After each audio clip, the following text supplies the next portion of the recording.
What's going on, guys? It's the Bigs Podcast, episode number 181. And surprise, we've got another episode for you this week. This is a new segment that we're going to call Ghost Runner. And what we have here is a former two-time champion who wants to chime in on the league every once in a while, catch himself up on what's been going on, and give you all his insight into what has gone on in this league. With me, of course, is our ghost runner, Jay Ferraro. Jay, you're in a car. How are you, my friend? We had to talk about the bigs because when I saw, or I heard rather, on the breakdown show of the draft that everybody else allowed you to get Mookie Betts 11th overall, I said to myself, what is going on here? How did you let Joseph just get Mookie Betts and then Acuna and then Strider? Shame on all of you because let's not forget, Joe is a four-time champion in the bigs. Four times. So let's not forget that just because of all the Haber dominance. No doubt. The Habers have been dominating the last few years. So, Jay, it does ask the question, why create this? Why bring this to our viewing audience? Why bring this to the members of the league? What's got you burning inside that makes you want to do this? I miss the bigs. I miss competing this year. And when my phone's blowing up constantly from you, from Benny, and you're talking to me about the bigs, I thought, well, why can't Joe and I just do this every once in a while and get a perspective of somebody who's, won twice in this league? But yeah, I just figured why not do it? Okay. It's a fun little segment. I'm happy to have you on. I'm happy to have you here, and I'm happy to have you involved in this league, even if you're not competing this year.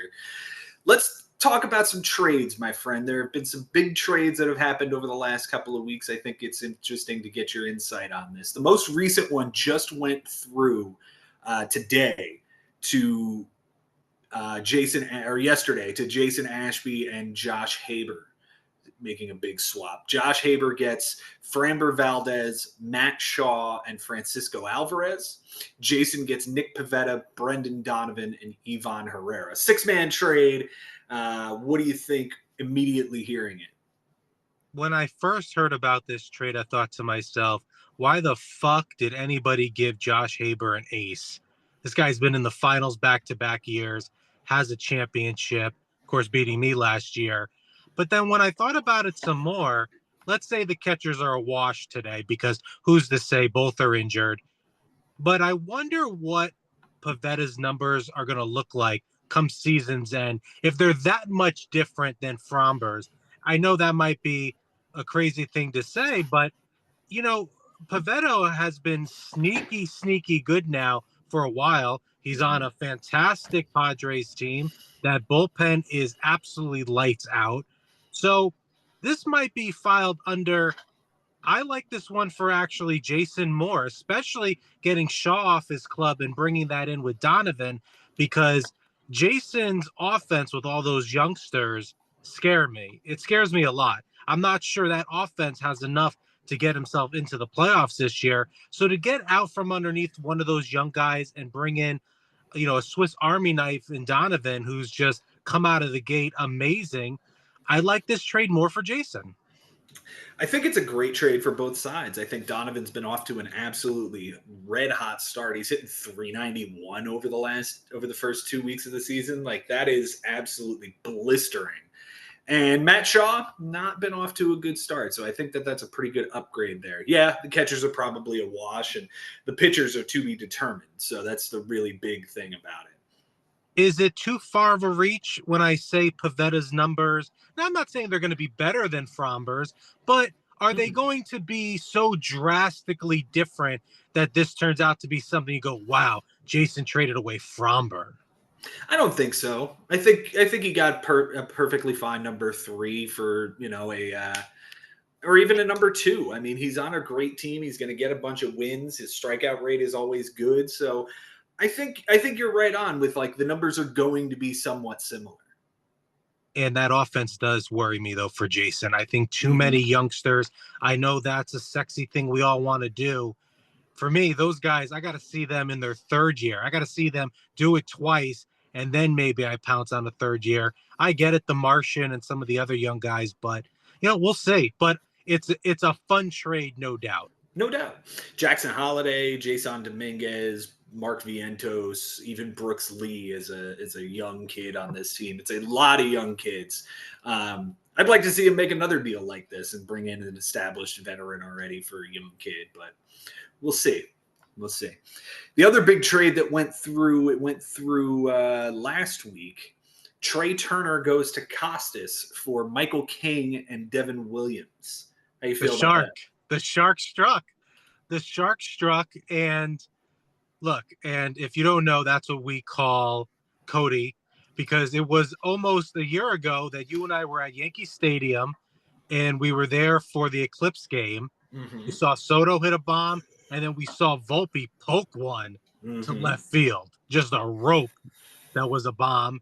And that's when he traded for Gossman, I think, at the time. I'm not sure exactly what that trade was, but he moved so quickly. We started calling him the Shark. And he made some other great Shark deals last year, as we know, bringing Ellie De La Cruz and then flipping him for Alvarez. And then he brings in J-Rod at some point. So the Shark struck first, his first strike of the year. It won't be his last.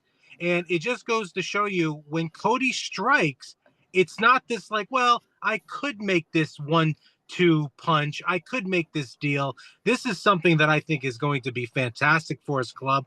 I wouldn't have traded the two pitchers for Trey Turner. I just wouldn't. Trey Turner's numbers, Joe, right? They've been on the decline every single year. And I get he plays for Philly. It's shortstop position. I don't know what was there for Costas before this deal, but I think it's way too early in the season for a move like this to give Cody, who in my opinion, is a playoff team. And I know we're going to get to that at the end of the segment, but to give Cody an established closer on the Yankees and then a frontline pitcher for Trey Turner, I don't like the deal for Costas. I think Cody got the much better end of this deal, Joe. I think it's a strong deal for both sides, but yeah, I tend to lean Cody's way on this because Turner, he has been in decline. I took him last year as my first round pick, and he was a pretty big disappointment. 19 steals, 21 homers, down from 26 homers and 30 steals in 2023. Could we see a bounce back to something like that? Sure, but I'm not entirely sold on it. I didn't have Turner very high in my shortstop ranking. I think I had him like 6th or 7th. So to give up a guy who turns around and throws a complete game shutout the week after you let him go, and Devin Williams, it pretty solidifies Cody's team here. It solidifies like the rotation and the bullpen all in one, and all he has to do is give up a shortstop that he got Xavier Edwards back for. So he's filled that spot with Xavier Edwards, moving Kevin Gossman to Frank. How you feel about that? Well, and the other thing I'll say is, and we talked about this, I think Costas could have gotten more pieces if the deal was broken up to two different managers. I feel as though for Devin Williams and King, he could have moved those two players and brought in more pieces. But, that's easy for me to say, not involved in trade talks. And when you're trying to get something across the line and you're excited about it, you make it happen. Gossman for Edwards, is Frank got Gossman in that deal? Correct. I guess my question would be, where was Edwards playing for Frank, and who's the player now in his place? So Frank had a whole bunch of middle infield guys that he drafted that eventually, he's now sorted out and made decisions on. He's got Xander Bogaerts playing shortstop today, and Xander Bogaerts second. So he's got Bogaerts and Jeremy Pena to play shortstop. Wow, he brought, Frank's draft, more and more when I think about Frank's draft, how well he drafted this year. Yeah, you know what? I think this is a win for both clubs. I like Edwards a lot. He was a big part of the reason I made the playoffs last year when I scooped him up out of free agency, and all of a sudden the batting average and the steals were through the roof. It's the type of player, though, that I rather have Edwards doing what he does than what Gossman does. But I do think, because of what you said, a numbers crunch for Frank, he did get very nice value for him. And then Gossman's last start, wasn't it a 10K performance? I believe it was a really nice performance for him. Let me take a look. Yeah, it was 8 innings, 10 strikeouts, no walks, and a 2-1 win for the Blue Jays in extras. So he didn't get the win, but again, 8 innings and 10 strikeout ball is really solid against a pretty good lineup in Boston. Glossman sets in as Frank's number 4. He's still got Wheeler, he's still got Sale, and he's still got Sandy as his top 3. So adding Gossman makes a pretty nice rotation. Yeah, Frank did a really nice job here. He did a really nice job. No doubt. No doubt. Let's see. He also made a trade for Jung-Hoo Lee of San Francisco, sending away Bryce Terang to Henry. Both these guys have been absolutely on fire to start the season. Jung-Hoo Lee showing us why he got all that money from the San Francisco Giants. He's hitting .322, 3 bombs, 3 steals. Good early start for this, and the new center fielder for Frank. When I heard on the breakdown pod that Lee went in the final round, it broke my heart that I didn't draft this year, because that would have never have happened. You getting Myers in like the second to last round. Come on, what's going on here? But no, I think this is a nice trade for both clubs. I don't know how this helped Henry's team. I mean, I'm imagining that this is just Henry's starting second baseman. He was trying to fill a void.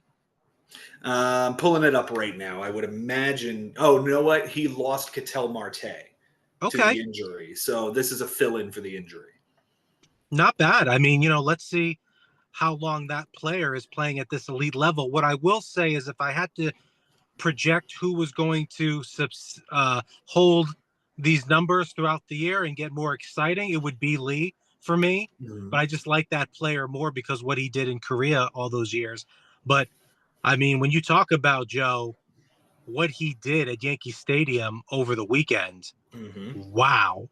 And the runs are there. And I mean, this kid is really darn good. So I like the trade more for Frank because I like the player more, but I think this is a good trade for both clubs. Do you feel me on that? Yeah, I agree. Henry really needed to fill in that second base spot. He doesn't want to go digging on free agency. There's not a whole lot left there. And giving up a guy in Jung-Hoo Lee who he picked up in the final round of the draft, I mean, that's a no-brainer. And Henry, he's been in the league 2 years. He's been in the playoffs both years. He lost to you last year. And what I'll say about Henry, he certainly picked my pocket last year on 2 trades. He's sneaky when it comes to these trades. And, good for them. And this is, what? That's back-to-back trades you're telling me about that Frank has made, that I like what he's doing a lot. Yeah, I like the moves that he's made so far. There's been some solidification and some downsizing of an extremely large and kind of, what's the word I'm looking for? Replaceable bench, interchangeable bench. Like, he's got too many, he had too many middle infielders. He moved 2 of them away in order to get some flexibility in his roster. And I like what he's done. And all the Braves he would have drafted ended up on your team. Pretty much. We'll see what happens when mid-season comes, though. Yeah, we know what's going to happen. Just you let Joe feast. He's got those 4. He's going for 5 this year. We'll see. We've got some interesting matchups this week, my friend. But the one thing I do want to talk about with you is a couple of free agent pickups that were very, very nice along the way. Starting with my pickup of Christian Campbell. That's a good one. That's a real good one. And the eligibility, and that's what April's all about. That's what April is all about. Bailey Ober last year was a guy that was dropped very early by Henry. Cody snagged him up. Cody went to the playoffs last year. And there are so many things that happen that opening week in free agency. It's not just another week on the wire. It's just not. A lot of mistakes are made, or you know what? Let's not even call them mistakes. You're buying into some hype, or you see something that might work out and you take a flyer, and you took a flyer on a good one. Yeah. Christopher Morel, who was traded for a reliever in Cincinnati, Taylor Rogers, he just got dropped, and Jason picked him up. 5 eligible guy playing for Tampa Bay every day. And we know this guy to have a low batting average. He's hitting .311 right now. Right. Solid. So Morel, that was somebody Ben traded away, and then he ended up getting dropped? Yes, he traded him to Chris. Chris ended up dropping him, and now he's on Jason's team. Okay, yeah, that's a good move. And we know Jason likes the flexibility on his squad. I mean, it's one of the reasons why he brought in Donovan, aside from the Mm-hmm. hot start. So, yeah, that's an excellent pickup because let's see how many bombs this guy's going to hit this year. Yeah, playing in a small stadium like that. He doesn't have him in the lineup today, which I find interesting, but that's, a daily decision to make. But I really like the pickup. I think he's going to be a nice little versatile piece for him. We hit on it earlier. We hit on some injuries earlier. Ketel Marte is down. Justin Steele is done for the season. What have you seen over the first couple of weeks here that has you interested as far as injuries is concerned? Well, I feel as though there's a lot less injuries than a year ago coming out of the gate because it was something we were Mm-hmm. talking about wanting to discuss, Ben potentially adding another IL spot because we were just injuries, injuries. And it wasn't just stashes. It wasn't just, you stashing Strider this year. It was Mm-hmm. legitimate guys were getting hurt every single day. So the Justin Steele injury, that stinks for the Cubbies, even though they've Mm-hmm. gone out to a fantastic start. I brought in Justin Steele last year in a trade with Frank. I sent uh, Randy Arozarena to Frank for Justin Steele and Ian Happ. And then I Mm-hmm. wasn't patient with Ian Happ. I ended up dropping him and ended up on the eventual championship team that is Josh Haber. Mm-hmm. So, yeah, Justin Steele. So my question would be, who drafted Justin Steele this year? That was Jimmy Dunlap. He's since obviously dropped him and replaced that IL spot with Lance McCullers Jr. Okay. I mean, that's unfortunately for Jimmy when you lose such a big rotation piece on a big time squad. You're going to have to mix and match it for a while. Not sure that's the name that's going to stick all year. Maybe it does. But now it also gives him the flexibility because, Justin Steele, after I traded for him, it wasn't what we saw in 23 out of Justin Steele. And he was banged up, obviously. Now he's banged up again. So maybe this gives Jimmy the flexibility now to go get that extra reliever on a light day, maybe an extra bat, and he could play around with it. I mean, no one wants an injury like this, but I'm sure he'll be able to navigate that ship. No doubt. He's still got Paul Skeens and he's got Zach Gallen to anchor the rotation. So this isn't a huge hit to his rotation. Ryan Pepio goes today for him, and he's got 2 SP eligible relievers in his lineup. So looks like he's just going to keep on rolling. This isn't going to derail him too much. Are Tampa Bay starters in your mind for streaming purposes, let's say, or maybe even trade value wise, do they hold any extra weight or does it hurt them because they are playing in a minor league park this year, their home games? For me, it's definitely a detriment to them. The stadium is built exactly like Steinbrenner Field and just like Yankee Stadium. Those two are absolutely identical. The walls are exactly the same. So a left-handed pitcher might have a little bit better of a chance for me, but somebody like Pepio, who is right-handed, I'm not a huge fan of it. I feel like he's going to get a lot of bad experiences in that small ballpark this year. And then if you're thinking about a light Thursday, a light Monday, streaming a batter, well, if he's playing Mm-hmm. that game in George Steinbrenner Field, maybe you Mm-hmm. want to pick that guy up because you have to imagine if you're a major leaguer and you're stepping into the batter's box and you're like, oh my goodness, I'm playing in a minor league park right now. I'm going to destroy this baseball. It's a good chance it's going to happen. Or it could be the opposite because it's all mental. You're thinking too much about it and you end up Mm-hmm. not doing anything. But it is something to factor in if that isn't something across the minds of all the other managers. Yeah, the same is true in Sacramento with the A's. I don't necessarily like pitchers in that ballpark. You've seen absolute offensive explosions early in this season from both the A's and their opponents. The Cubs put up 18 in a game against them. So I'm not a huge fan of pitchers in that park either, but I will most certainly stream hitters in that ballpark. Oh, definitely. Definitely. And when you're talking about injuries coming back this week for you, Strider, and Benny's Mm-hmm. getting Clark Schmidt back. Mm-hmm. So for you, Strider, we know what he's been doing in the minor leagues. I mean, he's an automatic start for you his first game back. You must just be ecstatic that you're now getting Strider back so early when you drafted him in what, the teens, 11th? Eighth round. Eighth round. Oh, eighth round. Okay. Yeah, I think eighth round. Let me double check that. But yeah, it was a really. I'm thrilled with it. I would have expected him back in May. I would have expected him. Yeah, 8th round, 118th overall. I think it goes to the conversation about just draft day, how you could take a chance on a guy who has a stomach ache, for 11th overall. You can go get some of these other beasts that otherwise would be first rounders in the 4th round, in the 8th round. I feel like a lot of times the NA spot gets overlooked. It certainly doesn't for you and I. Remember, I believe it was the 21 draft. Right in the middle of the draft, I had taken Mackenzie Gore, and you said, and I quote, "fucking Jay Ferraro." Yes. And last year with Skeens, and the NA spot isn't just a throwaway. You should be thinking about that. I mean, anyways, that's okay. I've since changed my NA player. Oh, it's not the Mets pitcher anymore? No, it's not. I went ahead and dropped him and picked up Haesung Kim, the hitter for the Dodgers. Sure. Why not another Dodgers piece? Exactly. Andy Pages didn't work out, and I might need a center fielder in the future. Who knows? Michael Harris might get traded someday. He's getting traded. What about the player? I mean, you did it just to spite Frank? No way. No way.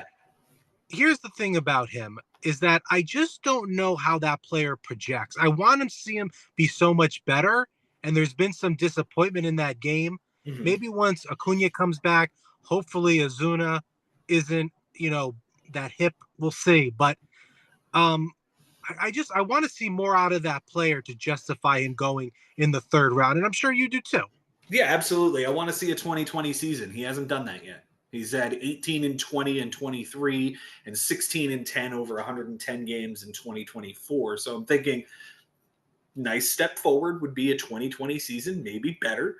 Nice batting average has existed over the last 2 years, 293 in 2023, 264 in 2024. So somewhere between the two would be really nice. 270, 275 with 20 and 20 would be absolutely ideal. Oh, it would be perfect for you. And I mean, once Acuna comes back, and we'll see, he's getting, he might start running soon. So that would be excited. He's on my IL spot in my 10-team Roto League, but we don't care about that. We care about it because people are in it that we care about. But otherwise, it is no, Acuna, yeah, he's meeting with doctors and should be able to start a rehab stint here soon, I hope. We're probably looking early May for him to return, which is only 2 weeks away. 2 weeks away from now is May already, so it's going to be interesting to see how fast he can heal and come back and be himself. That's the other thing we saw in the last time he had a knee injury, that he wasn't all the player that he turned into the following year, which was the MVP 40-70 season. So we'll see what he does on a bounce back. I like the opportunity to get in on him. Last year though, we were in on a dude that had an absolutely abysmal season, and now I think the comeback is real. How you feel about Torque Daddy? Torque Daddy, I know, man. Look, he was floating around in free agency for too long in my Roto League, and I finally said, Steve, this is the guy. Like, pick him up. He's come. Anyways, I'm so happy for Torkelson because imagine being a number 1 pick and then having all that success young, and then just falling on your face your sophomore year in a way that nobody could have predicted. So for him to come out, and this just proves to me, the bat, the power, that was always real. Just got into some bad situations last year, certainly got in his head about it. But you know what? He came to camp saying, I'm not going to fucking Toledo again. No way. No way. And I just absolutely love that he's come out the gate. And I wish for the Tigers, Parker Meadows was healthy and Gleyber Torres had been healthy this whole time because, eventually they're going to be healthy. But I would love to have seen that team come out of the gate because we just enjoyed watching them so much last year. But yeah, good for Torkelson. That guy's on your club too, right? Yeah, I scooped him up when Freddie got hurt, and I can't seem to drop him now because he's hitting 288 and he's hitting bombs. So now Freddie's back, and Max Muncy is riding the pine because Torkelson's eating up his time. I have to play him, and I have to play Freddie. So somebody's got to hit the bench, and it's been Max Muncy lately. Yeah, and I wouldn't be surprised just how the two players have been profiling so far this year, and how we like both those players. Torkelson might get a lot of those Muncie at bats. I think so. I think so. He's in the lineup today, that's for sure. Even with the Dodgers playing the shitty Colorado Rockies, I have Max Muncy riding the pine. All my other Dodgers are in, but Sure. Nick Knack Paddywhack, you got him going today? who's that? Knack, isn't that who's going for the Dodgers Oh no, today? yeah, I'm not starting him. No thanks. No thanks. It's Tuesday. I've got a starter that's going. Well, I've got Walker Bueller in Tampa. I'm a little concerned about it, but we'll see. yeah, Tampa got their scoring out of the way last night. This Jekyll and That's what I Hyde figured. routine right now with the Red Sox. Wow. But, this brings up an interesting point that I started thinking about recently. Dave Roberts, it's an embarrassment of riches with that rotation and with that bullpen. Obviously Snell's hurt now, but there's no incentive to not just have a guy miss 15 days, have Yamamoto's only going once a week, Sasaki, we haven't seen really a breakout performance from him. I like that he finally went 5 his last start, but the more and more I think about some of these guys, it's not going to be necessarily a slam dunk them having them in their rotation. I mean, the offense is brilliant, going to get some wins out of it, of course. But Dave Roberts at any given time, Suzuki, you know what? 4 innings today. That's it. Thank you. And that could be something we see even more and more. If Kershaw comes back, Bobby Miller's down there, bullpen games and whatnot. It's not just the slam dunk that having all these pieces in that Dodgers rotation is going to be as brilliant as what we see from that offense, especially because I believe it was the game in Philadelphia. I forget who got tagged early. And in any other situation, he would have stayed in the game. Vesia came in, immediately gives up a salami. I believe it was the Castellanos. And that was when I said to myself, wow, Dave Roberts is like, you know what? I got flamethrowers coming out of that pen. You're coming out of this one. So it'll be interesting to watch, especially with Sasaki, Joe. When I look at the player a little bit more and I think about only 129 Ks a year ago, we'll have to see how that's going to project. We're going to see how and it's early, only April, only a few starts, but it'll be interesting to watch Dave Roberts and what he does. But whoever has the majority share of that Dodgers bullpen, that's nice. That's nice and sexy. Yeah, the Dodgers bullpen is all broken up this year. There's not one person with like one bullpen. Casas has the Yankees pen, but he traded away Devin Williams. I think that was going back to that. I think that was the biggest flaw in that deal was that he broke up the Williams, Weaver, Fernando Cruz. There was one other piece in that bullpen that he owned. He had 4 pieces of that bullpen. I thought it was a really smart move. Back-to-back seasons, Joe, Josh Haber has put entire bullpens on his roster, and he's been to the championship twice. Yeah, it's worth looking into when you're drafting in years to come. That putting together one solid bullpen might be the answer. I actually have a piece of Blake Trinan's, so that's where he ended up. Tanner Scott is on Brian Lebo's team. Alex Vesia is on Adam Lowenstein's team. So yeah, the Dodgers pen is really broken up. And Trinan's the guy right now, before Kopech comes back and before Phillips comes back, he's gotten those other save opportunities. He's got 2 right now. So that's a nice piece because that just shows you Roberts is saying, hey, you were here last year. You were lights out in the playoffs. You're my guy. Now he hasn't had the Ks as Vesey has had or Yates has had up until this point, but just a dynamite piece to have in your pen. Dynamite. Yeah. Let's talk about the standings. We are exactly 15 games into it, with some teams having a few more because of the Japan series or days off or what have you. But your Yankees are a half game in first place. How you feel about your Yankees so far? That's a nice place to be because their bats have gone cold at times. And when you consider some of the pieces in that rotation, to be half a game out, that's pretty darn good. And last night they got 5 innings from Cookie. And let me tell you something, Cookie, if you get 3 from him right now, you're satisfied. So for him to go 5, I like that a lot. And, all the torpedo bat nonsense, that's calmed down. Mm-hmm. You can't say enough about what Ben Rice has done to this team. And when I Mm-hmm. heard that that's on Mike Saber's team, that's Mm-hmm. brilliant because I think Ben Rice is a player that plays for Mike all year long. I don't see that guy ever going off Mike's team. Mike's a Yankees fan. He's watching what this kid's doing, and he's batting in front of Judge most days. I like Mike's thinking as well on draft day on why he brought Austin Wells on his team. I did the exact same thing. And once he was out of that leadoff spot, we haven't seen really anything from Austin Wells aside from those 2 bombs opening weekend. So Ben Rice is a guy that I just absolutely love on this Yankee team a lot. He's got 2 stolen bases. So yeah, half a game up. I'm happy about that. Yeah. Over in the AL Central, we talked a lot about the Tigers already. They're 10-6 leading the way, but the real surprise of the early going is the AL West. The Los Angeles Angels are a half game up on the Texas Rangers. Mike Trout is back. Mike Trout is back, baby. And wow. I mean, it's just so exciting. And when you get guys like Ward just doing what he's doing and Mhm. Paris just being absolutely all world, who won the Paris sweepstakes? I have to imagine that guy was picked up or was he drafted? No, he was picked up. He was picked up by Adam Lowenstein, and he had him last week, and he was a pest, a pain in the ass. Well done, Adam. And that's what we were talking about in regards to April pickups off the wire that first week. They're no joke. They're no joke sometimes. Yeah. Yeah, and it could carry you the rest of the year. I mean, if this kid's going to come out and have a breakout year and become the new second baseman for the Angels, Adam's got him, and he's Adam's starting him got every him. day. Yeah, And he's stealing bags.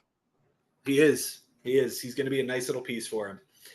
Over in the National League, my New York Mets, they lead the way 11-5. That is the best record in the National League with one exception. One exception. My Mets are doing things with Juan Soto. Do you miss him yet as a Yankee fan? No, because I was never one of those crazed Yankee fans about it. I was disappointed that he Mm-hmm. wasn't on the team anymore, but I can't take away the joy I had watching him a full season on the Yankees.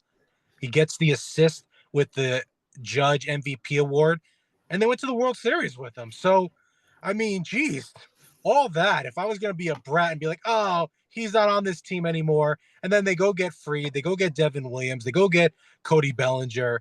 You know me, I'm not a brat like that. So I don't miss him that much. It'd be nice if he was there, of course, but I'm happy for you and Benny that he's on your club now. And the Mets right now, you don't really start a pitcher in Citi Field. Citi Field's becoming one of those stadiums now that when you have an opposing pitcher going into City, you have to think twice about whether or not you want to start him. Yeah, especially with this lineup. I mean, this lineup has been hitting pretty damn extensively so far this season. Um, there was a little bit of a lull early on when they were facing the Padres, I think, or somebody. They had a bad series, but I mean, at the end of the day, this team's going to rake, and it's going to rake all season. Speaking of raking, the Cubs lead the way in the NL Central at 11-8. They're a game and a half up of the 500 Reds, which I think in and of itself is surprising that the Reds are the second place team, but the Cubs have been absolutely tearing the cover off the ball. This offense is lights out. Yeah, lights out. The bridge, Porter Hodge and Presley rather, it's working enough right now because it doesn't really matter. And it doesn't even matter right now that they lost Justin Steele because just that offense is insane. And Suzuki, I know he has some more strikeouts this year because he's being a little more aggressive at the plate, but it's Mm-hmm. paying off. Now I know he was banged up. I know he's on Costas's team because right after the draft, all I was saying to Benny was go get him off Costas's team.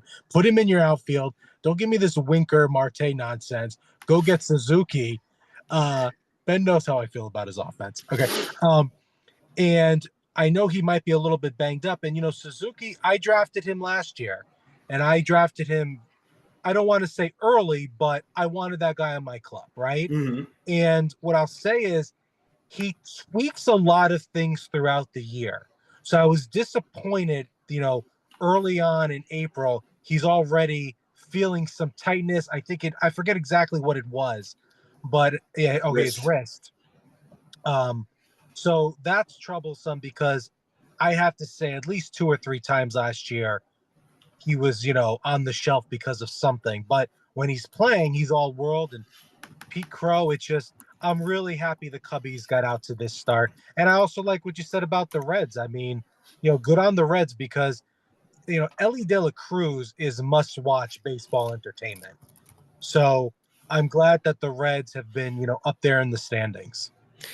Ellie only hitting 238 with 20 strikeouts already, but 3 homers and 3 steals. He's going to get hot, and he's going to absolutely dominate at some point. He's probably going to steal 40 bags and hit 25 bombs, and that'll be a really great season for Adam Lowenstein. We keep talking about this guy. He has all of the good players this year. Well, I know Adam took him, what, was it 4th overall? That's correct. And I mean, it's disgusting. How do I know this? Why I should have known this. So, but I heard Jason unhappy with that pick, and I could see Jason's point because of the errors in the K's. But I think this guy is too talented in so many other categories that you could live with it. Maybe the errors are going to burn you, every other week, fine. But there's a lot of guys that strike out a lot in the bigs. So if there's going to be any guy that you grab that strikes out a lot, let it be Ellie De La Cruz. I think Adam taking him there makes a lot of sense at 4. Yeah, he is absolutely going to dominate the stolen base category this year. He beat me just this past weekend at like 9-1. So he's gonna dominate that category. Over in the NL West, the Padres have the best record in baseball with 14-3. They're a game and a half up on the Giants and 2.5 up on the Dodgers. This is going to be one of those divisions that we're watching all year because don't look now, but the Diamondbacks are back over 500 as well. The strongest part of this team is their bullpen. And that's something that even through all the changes that they've made, Soto, all these good players that have come through in recent years, they're still a good team. They haven't had a season where you go, oh man, the Padres are just like rebuilding right now. And this is within the past, 5-6 years. Mm-hmm. But they have so many pieces that work for them. And at times when they move Soto, people are saying, well, maybe you didn't get enough back for them. Well, look what King's doing for them this year. Higgy had a good year for them last year. So the Padres, man, with that bullpen and the offensive pieces, and even now with Cronenworth going down and Merrill being hurt, they're still winning.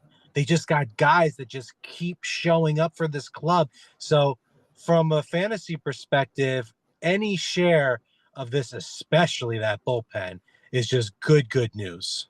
Yeah, I've got Jason Adam, so that's the important piece, especially if they do end up falling out of it and trade Robert Suarez. I'd be very, very happy, but I don't think that's going to happen. This is a too talented team, and with playoff and World Series aspirations, to just sell off pieces at the deadline. I don't think that's going to happen.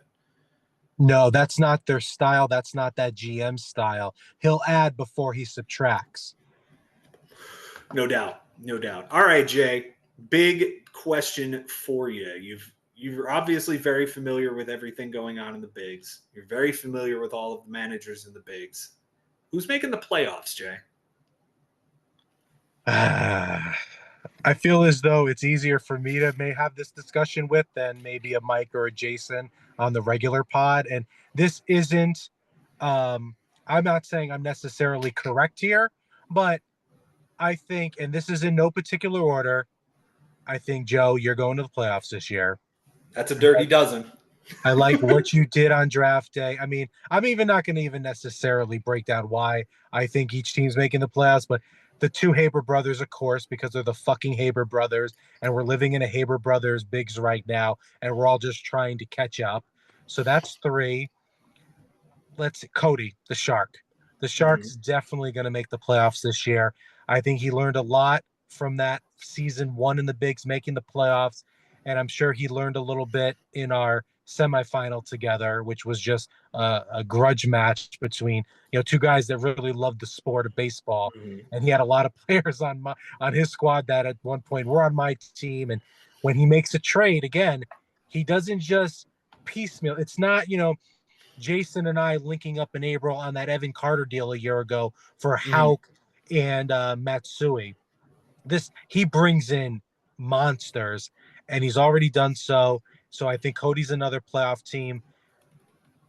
Because this is Ben's algorithm and this is Ben's baby and what he can do day in and day out, I don't think there's a better manager in the bigs with what he does with his particular players.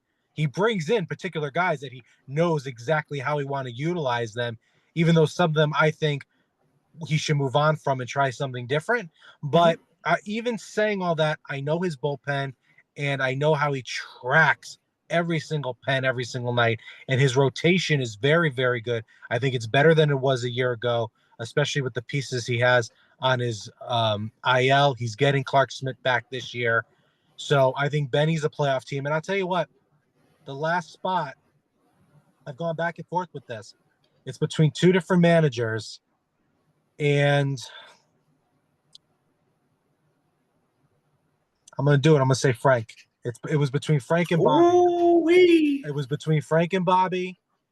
But the team that Frank has, if he keeps this thing together, he's going to the playoffs. This is such a dirty team, and he's already brought in two really good pieces to complement the rest of what he did on draft day. So it was between Frank and Bobby, but I got to give it to Frank.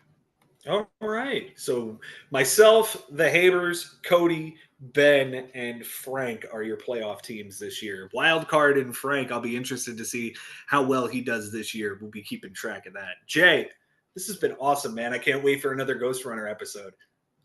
The Ghost Runners had a lot of fun today, Joe. Thanks, man. I appreciate you being here. Guys, thank you so much for being here and watching. And until next time, it's been real, it's been fun, and it is always real fun in the bigs. We'll see you next time.